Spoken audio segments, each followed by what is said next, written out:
Andoudois Blondet est aveugle d'un œil, souffre de maux de tête et se plaint de démangeaisons chroniques. Pour cet Ivoirien, la cause est évidente. Il se dit victime des déchets toxiques du cargo Pro Boko Haram, déversés à divers endroits d'Abidjan en août 2006 et notamment à proximité de son champ de manioc. Le bateau avait été affrété par la société de courtage pétrolier Trafigura. Selon la justice ivoirienne, les déchets ont fait 17 morts et des dizaines de milliers d'intoxications. Ils sont venus nous imposer, ils ont déversé ça dans nos champs, dans nos maisons. Donc aujourd'hui, mon cas, par exemple, c'est irréparable.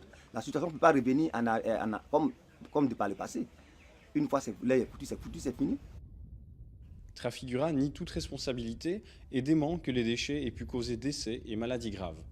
Elle a toutefois versé plus de 180 millions d'euros de dédommagement en échange de l'arrêt de poursuites judiciaires.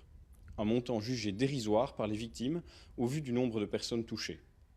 De plus, certains comme M. Blondet n'ont jamais touché d'aide financière. Une partie des dédommagements aurait été gardée par l'État ivoirien, tandis qu'une autre a été détournée. Certains ont en outre créé des dossiers de toutes pièces afin de se faire passer pour victimes. Les détournements ont pénalisé le processus d'indemnisation parce qu'aujourd'hui, quand tu parles d'indemnisation à quelqu'un, on te dit Trafigura a déjà donné et que le problème se pose ou à notre niveau. Le collectif que représente Hassan Diané n'a toutefois pas perdu espoir et a entamé une procédure aux Pays-Bas. L'association dit avoir fait un gros travail pour éviter de nouvelles arnaques. N'importe qui venait et puis se présentait comme victime.